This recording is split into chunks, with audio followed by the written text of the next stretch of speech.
Welcome, everyone.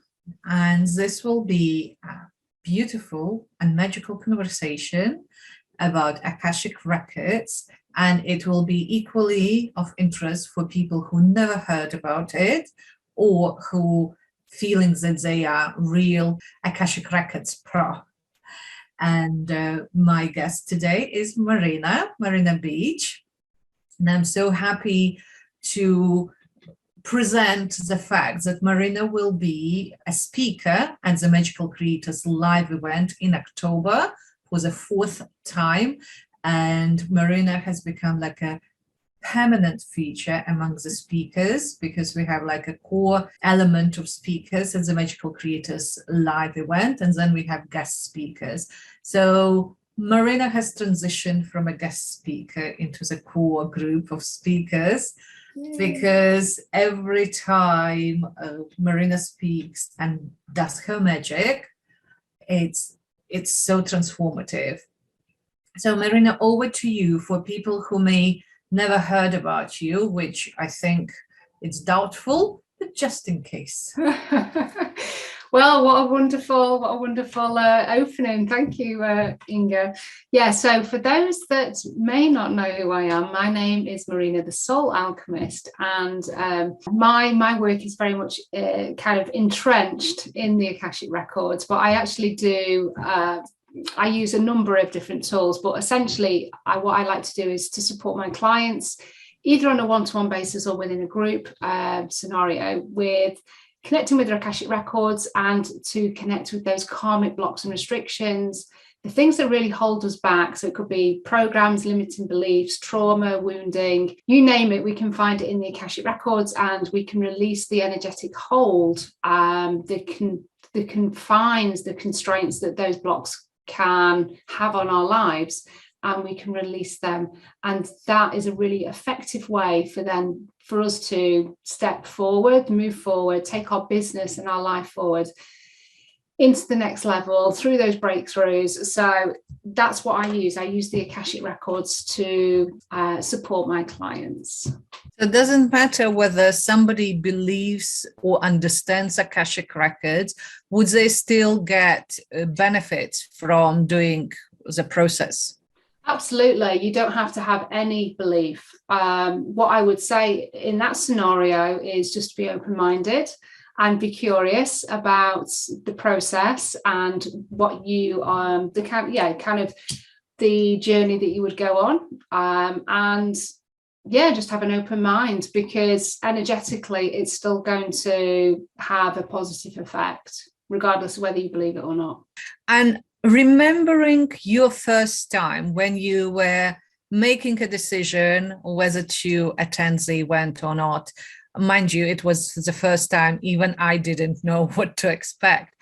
What was your decision-making process? And maybe it will help to somebody who never been to Magical Creators live events before.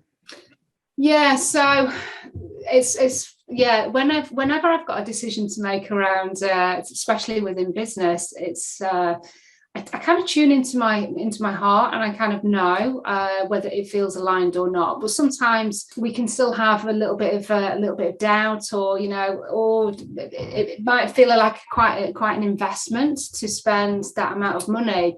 So I can sit with it for a little bit, and if it still feels like a soul urge, like a real desire, it's almost like if I don't do this, I would probably regret it. There would be something that would be I have to have that twinge of disappointment. Then I know that it's soul aligned. I also kind of, when I tune into my heart, when I think about that thing that I, might be investing in or buying or whatever, if it feels expansive, if my heart feels like it's opening up, then again, that for me is a soul yes. That's what I call soul yeses or soul no's. If it feels like it's constricting and confining and going in on itself, then that's a soul no.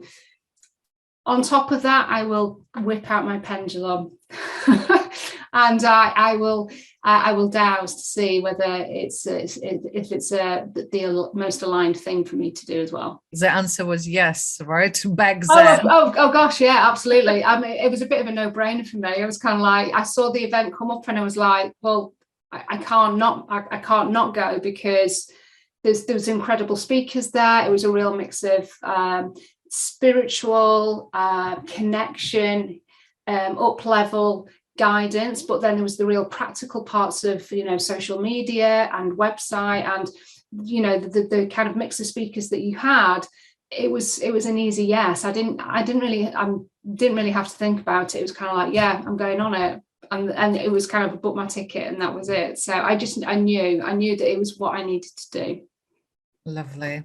What would you recommend for somebody who looks at the website, sees the speakers, some of the speakers may be known to them, or some of them not? What would you recommend? Why is it important to attend the event? Well, I mean, all of the events that you've done are very much geared for business owners needing to go to that next level, to get deeper understanding, insight, clarity, and also to feel incredibly supported. So if somebody's looking at the website and considering actually buying and coming to the event, if in some way they feel that they need support in any aspects of their business, whether it's the mindset, whether it's the kind of technical know-how, whether it's to release a particular block, something that they just can't seem to get past, then your event just covers all of those things. So I think somebody just needs to ask themselves, what is it that I really need to shift my business to take it to the next level? And I guarantee that what the speakers will offer, they will be able to cover that off. So, and I think if somebody's looking at the website, then they kind of know already that this event is for them. It's just whether they just need to push the button, really. But it's about tuning in, and it's really understanding where you are with your business. How quickly do you want to get to the next level? Because if you don't attend the event, it's going to take you longer. That is guaranteed. So if you come to an event like this, it quantum leaps you. It reduces the time.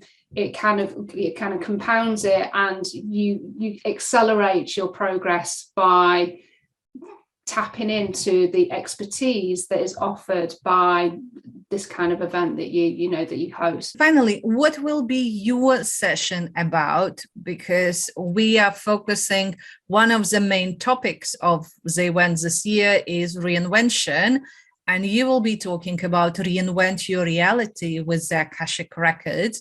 Can you just briefly talk what we can expect? Yeah, absolutely. So we are going to be going into the Akashic Records, and we'll be going into the business chamber. So if you weren't aware, the Akashic Records, your business also has its own Akashic Records. So we kind of tap into that aspect of your records. And you're going to be conversing and connecting with your future self. So what this does is it allows us to almost put in to the Akashic Records, into your kind of future Akashic Records, the intent and who you want to be and how you want to show up and the characteristics of that. We're going to really embed that. We're going to connect into that, and we're going to embed it into the Akashic Records. So it's almost like you're kind of taking out some of the work that is needed, because we're installing it as an anchor, so that when you kind of come out of the session and past the event, that you're going to find that there's more opportunity that is in alignment with that anchor that you've placed into your Akashic Records. So we're almost like writing the future story, and we're installing it into the Akashic Records, which just helps you navigate and get there in the most aligned way, but in a quicker way as well. So that's what we're going to be doing. So it's going to be exciting. Excellent. I can't wait. I got so excited just by listening to it. Thank you, Marina. And we will be waiting all of you to join us in October. And this year we are doing hybrid event. We will have 2 days online on 5th and 6th of October. And then 17th of October will be in-person event. And even though both events complement each other, but you will get benefit attending either just online or just offline. you will get all the divine magic that is meant for you, regardless how you decide to attend the event. And if you can do only in-person event, you will get the recordings from 5th and 6th of October, and you will touch the magic from that event as well. Excellent. Can't wait.